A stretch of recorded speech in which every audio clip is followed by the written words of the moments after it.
जौनपुर के बहुचर्चित दूल्हा हत्याकांड मामले में 1 लाख के इनामिया आरोपी रवि यादव के एनकाउंटर के बाद अब फरार चल रहे बाकी हत्या आरोपियों में भी दहशत का माहौल बताया जा रहा है।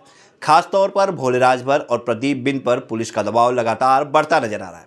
इसी बीच खुद को कानूनी कार्रवाई से बचाने के उद्देश्य से आरोपी प्रदीप बिंद ने माननीय उच्च न्यायालय का दरवाजा खटखटाया है।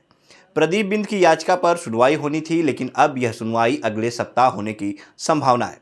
सबसे बड़ी बात यह है कि अपनी याचिका में प्रदीप बिंद ने खुद को निर्दोष बताते हुए कई ऐसे तर्क और तथ्य अदालत के सामने रखे हैं जिनके जरिए वह यह साबित करने की कोशिश कर रहा है कि आज़ाद बिंद हत्याकांड में उसका कोई प्रत्यक्ष रोल ही नहीं है और उसे केवल साजिश के तहत फंसाया जा रहा है। प्रदीप बिंद ने अपनी याचिका में क्या क्या बातें लिखी हैं, किन तथ्यों का हवाला दिया है और किस आधार पर खुद को बेगुनाह बताया है, इसकी जानकारी दी मृतक आज़ाद बिंद की बहन सौम्या की ओर से हाईकोर्ट में पैरवी कर रहे अधिवक्ता आकाश निषाद ने। अधिवक्ता आकाश निषाद ने वीडियो जारी कर विस्तार से बताया कि आखिर प्रदीप बिंद अदालत को क्या बताना चाहता है।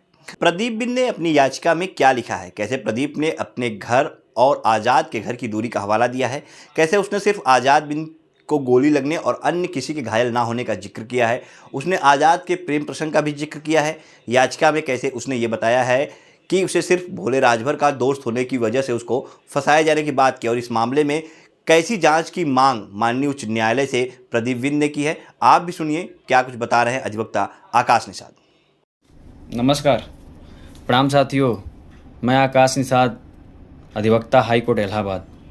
साथियों, जैसा कि आपको जानकारी हुई होगी कि दिनांक 1 मई 2026 को जनपद जौनपुर के खेतासराय थाना अंतर्गत स्वर्गीय आज़ाद बिंद की निर्मम तरीके से हत्या कर दी जाती है, जिसको लेकर पीड़ित परिवार 3 नामजद आरोपियों के खिलाफ FIR दर्ज कराती है। जबकि ड्यूरिंग इन्वेस्टिगेशन और भी तमाम नाम आते हैं जो इस घटने में षड्यंत्र रचने का काम करते हैं, जिसको लेकर पुलिस महकमे में काफ़ी खलबली मचती है। देश प्रदेश के बड़े बड़े चैनलों पर यह बात बहुत तेज़ी से वायरल होती है, चलती है, क्योंकि मामला ही कुछ ऐसा था। जिस घटने को आज दूल्हा कांड के नाम से जाना जाता है, वो घटना उस दिन होती है जिस दिन स्वर्गीय आज़ाद बिंद अपने शादी का सेहरा बांधकर अपने ससुराल ले जाते हैं, जिसकी पीड़ा हर समाज को, हर वर्ग को रहता है कि शायद वो घटना बहुत दुखद रहा, जिसको लेकर आपको जानकारी हुआ भी होगा कि काफ़ी लोग इसमें हाफ एनकाउंटर भी हुए, कुछ लोग का फुल एनकाउंटर भी हो गया। इसी बीच FIR में नामजद आरोपी प्रदीप बिंद इलाहाबाद हाईकोर्ट की तरफ रुख करते हैं और इसमें इस बात का चुनौती देते हैं कि जो हमारे ऊपर आरोप लगाए हैं जो बिल्कुल निराधार है, जिसको लेकर पीड़ित परिवार की तरफ से मुझे न्यायिक जिम्मेदारी दी गई थी कि इनके खिलाफ मुझे मुकदमा लड़ना है। साथियों, मैं बताना चाहता हूं कि जो मूलभूत लीगल जो पॉइंट हैं आरोपी प्रदीप बिंद की तरफ से, वो इस प्रकार के थे।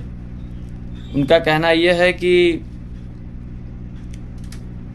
घटना जौनपुर में हुई है, जबकि हम रहने वाले हैं जनपद आजमगढ़ के हैं, जहां से घटना स्थल की इनकी घर की दूरी 35 किलोमीटर पर बताई जा रही है, और जिसको लेकर इन्होंने अपने पिटीशन में तमाम तरह के वो फ़ोटो वीडियो भी लगाए हुए हैं, जिसमें ये बताना चाहते हैं कोर्ट को कि इसकी घटने के at the time of occurrences वो मौके पे नहीं थे।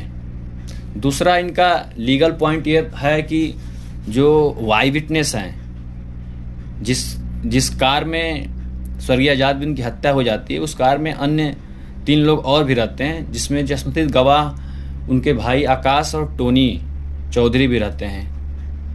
तो उनका कहने का मतलब यह है कि जब गोली चली तो फिर सिर्फ और सिर्फ आज़ाद बिंद को क्यों लगी, अन्य किसी को चोट क्यों नहीं आई। तीसरा उनका लीगल पॉइंट यह है कि आज़ाद बिंद और जिससे शादी हो रही थी सोनी बिंद, इन दोनों के बीच अगर 2 वर्ष से संबंध थे तो हमारा विरोध 6 महीना पहले क्यों हुआ। और चौथा इनका पॉइंट था कि चूंकि हम एफआईआर में नामजद आरोपी जो तीसरे आरोपी हैं भोले राजभर, उनके हम दोस्त हैं। और भोले राजभर का जो बड़ा भाई शोले राजभर है, उन्होंने 1 साल पहले आज़ाद बिंद को बहुत बुरी तरह से मारा पीटा था। इस वजह से हमारा नाम एफआईआर में लाया गया है, जबकि हम सिर्फ भोले राजभर का दोस्त हैं और मेरा कोई ताल्लुकात नहीं है। चौथी बात, उन्होंने एक एप्लीकेशन मूव किया है उस पिटीशन में कि हम जो है कि फेयर इन्वेस्टिगेशन चाहते हैं और किसी अलग एजेंसियों से कोई सीआईडी हमारी जांच कराया जाए, ताकि क्या सत्य है क्या गलत है ये साबित हो जाए। और लास्ट जो है इनका लीगल पॉइंट है कि घटने के दिन उन्होंने एक शादी का कार्ड लगाया है, जो शायद जो आजमगढ़ किसी अन्य व्यक्ति के घर का शादी कार्यक्रम था, उसमें उन्होंने शादी कार्ड भी लगाया है, जिससे ये कोर्ट को बता सके कि हम ये जो है कि उस दिन हम किसी और कार्यक्रम को अटेंड कर रहे थे। अब साथियों, इन सारे सवालों के बाद एक सबसे बड़ा सवाल ये खड़ा होता है कि आपका नाम आखिर में आया क्यों। सबसे बड़ी बात, अगर वास्तव में प्रदीप बिंद पर लगे आरोप बेबुनियाद हैं तो इनकी 5-5 केस की क्रिमिनल हिस्ट्री क्या बताती है, इसका कंडक्ट जरा आप एक बार देख लें। लगातार इनके ऊपर एफआईआर दर्ज हुए हैं, 2024 से लेकर कंटिन्यू चले हुए हैं, और इससे पहले भी ये अन्य हत्याएं में शामिल हो चुके हैं। अगर कोई एक्यूज्ड भोले राजभर की अगर बात हो रही है कि उनको राजनीतिक द्वेष का शिकार बनाया जा रहा है, तो उनकी 16 क्रिमिनल हिस्ट्री ये क्या बता रही है, ज़रा आप एक बार देखिए। 16 आपराधिक इतिहास, इनका कंडक्ट क्या बता रहा है। अगर ड्यूरिंग इन्वेस्टिगेशन के दौरान एक और नाम आता है अशोक यादव उर्फ डब्लू, इनकी 8 केस की क्रिमिनल हिस्ट्री ज़रा देखिए। इसके बाद अन्य नाम एक आता है जिनका एनकाउंटर हो चुका है, रवि यादव, 5 केस की क्रिमिनल हिस्ट्री, जो हत्या, अटेम्प्ट टू मर्डर जैसे गंभीर आरोप लग चुके हैं इनके ऊपर। इस नामों के बाद एक और नाम आता है जो मुख्य आरोपी भोले राजभर का भाई शोले राजभर का 10 केस की क्रिमिनल हिस्ट्री है। अब इन सारे आपराधिक इतिहास देखने के बाद शायद आप सबको यह एहसास हुआ होगा कि ये लगे आरोप सही है या गलत है। बाकी अगले सप्ताह पुनः सुनवाई होगी माननीय न्यायालय में, इन सारे बातों को रखा जाएगा और हम आशा और उम्मीद करते हैं और विश्वास दिलाते हैं कि हम लोग आज स्वर्गीय आज़ाद बिंद के परिवार को न्याय दिलाएंगे और इसके लिए हम लोग संकल्पित हैं, सर्व समाज संकल्पित है कि इस तरह के आरोपियों के लिए कोई जगह न है सिवाय जेल। धन्यवाद, प्रणाम। उन्होंने बताया कि प्रदीप बिंद ने अपनी याचिका में यह उल्लेख किया है कि उसका घर आजमगढ़ जिले के बरधा थाना क्षेत्र में है और उसने अपने घर तथा मृतक आज़ाद बिंद के घर के बीच की दूरी का भी जिक्र किया है। इतना ही नहीं, उसने यह भी कहा है कि अगर आज़ाद बिंद का प्रेम प्रसंग पिछले 2 वर्षों से चल रहा था तो फिर 6 महीने पहले ही विवाद होने की वजह क्या थी। याचिका में प्रदीप बिंद ने यह भी लिखा है कि वह भोले राजभर का दोस्त है और भोले राजभर के भाई शोले राजभर द्वारा आज़ाद बिंद की पिटाई किए जाने के बाद से ही उसे केवल दोस्ती की वजह से इस मामले में फंसाया जा रहा है। इसके अलावा प्रदीप ने घटना वाले दिन खुद को एक शादी समारोह में मौजूद बताया और अपने पक्ष में कुछ कथित साक्ष्यों का भी हवाला दिया है।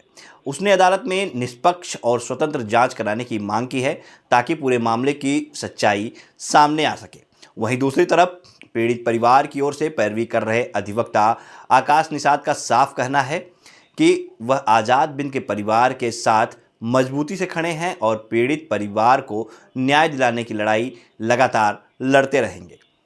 फिलहाल अब सबकी निगाहें अगले सप्ताह होने वाली सुनवाई पर टिकी है। अब देखना होगा कि माननीय उच्च न्यायालय इस मामले में क्या रुख अपनाता है और प्रदीप बिंद की दलीलों को कितना महत्व मिलता है। वहीं दूसरी ओर पीड़ित परिवार न्याय की मांग पर अडिग है और आरोपियों के खिलाफ सख्त कार्रवाई की उम्मीद कर रहा है।